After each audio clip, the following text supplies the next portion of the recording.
What if the story of Job happened today, not in tents in the desert, but in courtrooms, hospitals, social media, and skyscrapers?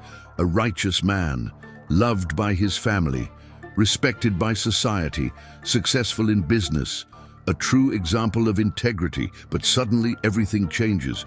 What seemed like a perfect life collapses under the weight of unimaginable tragedy.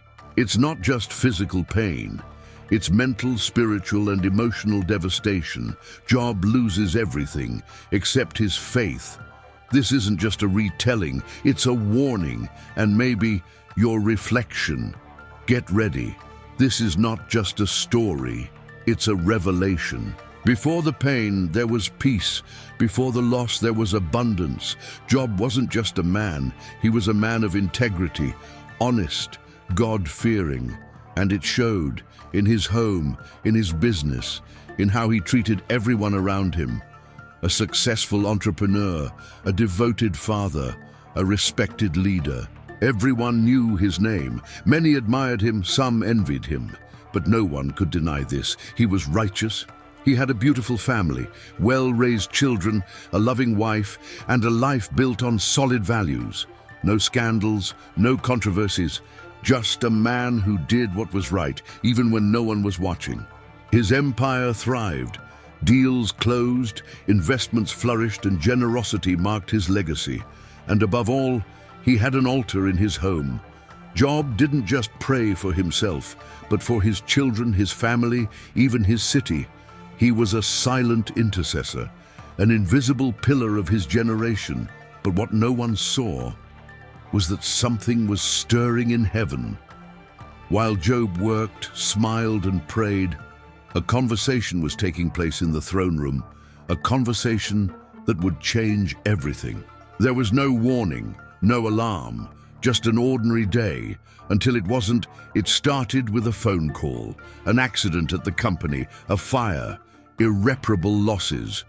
But before Job could make sense of it, another call came, then another, and another.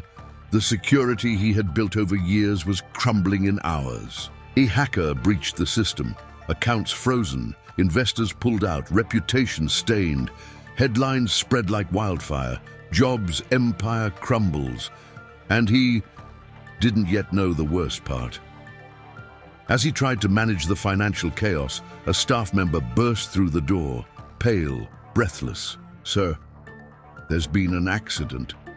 "Where?" "Your children. They were all together. There was a collapse. Silence, a silence that screams." Job fell to his knees. The noise around him disappeared. The world stood still. His soul felt torn from his body. Tears, grief, disbelief, no comfort, no logic, no justice. The most righteous man in the city was now mourning, not a business gift, but his children. And at that same moment, in the invisible realms, heaven watched, and hell smiled. But Job, even through tears, whispered, "The Lord gave, and the Lord has taken away. Blessed be the name of the Lord." And the silence of heaven was broken by worship. Losing everything wasn't enough. Burying his children wasn't the end. Now Job's own body began to break. Strange illnesses, inexplicable sores, fevers, sleepless nights, unbearable pain. His once strong frame trembled with weakness. Skin, once healthy, now covered in boils.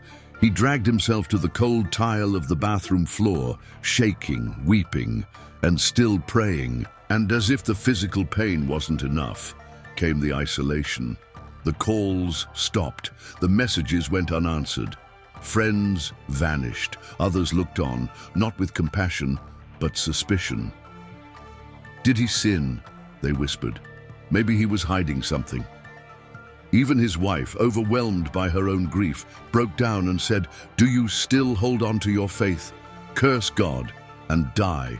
But Job, his voice cracked and dry, replied, "Shall we accept good from God and not also adversity?" This was no longer about money, no longer about tragedy. This was spiritual war, and the battlefield was Job's soul. God was silent, heaven closed, No answers, just the sound of his own prayers echoing back to him. Yet still, Job did not give up. He cried for answers, pleaded for justice, wished for death, but never denied his God. And in that space of pain, confusion, and silence, the true miracle began.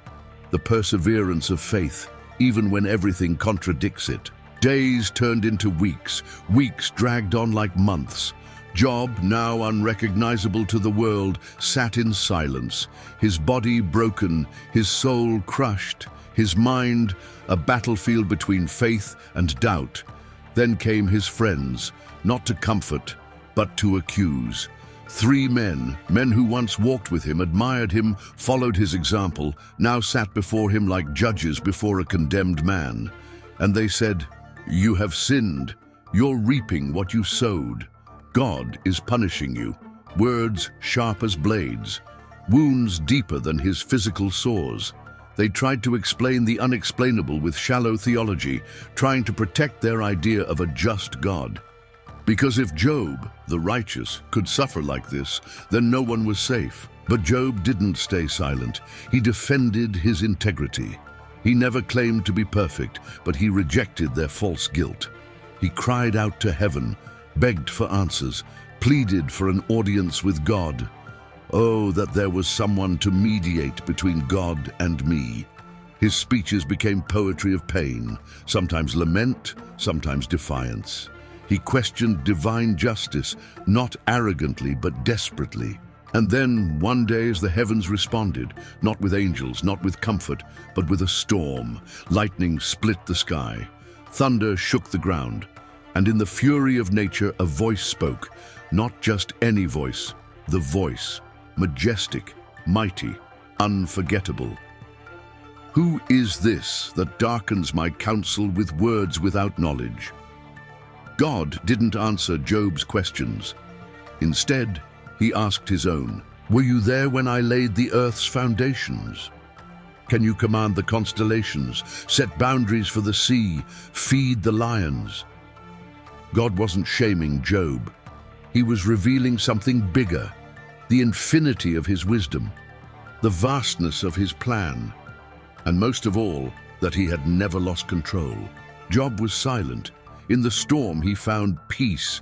In the absence of answers, he found reverence. In the presence of God, he finally understood. He didn't need to know everything. He just needed to trust. Job had nothing left, no answers, no comfort, no guarantees, but he had something the world couldn't see: faith. And that was enough. God never explained the why, but he revealed the who, and that changed everything. Job didn't get an apology from heaven. He got a revelation. He saw God, not as a concept, but as creator, not as a silent judge, but as sovereign king.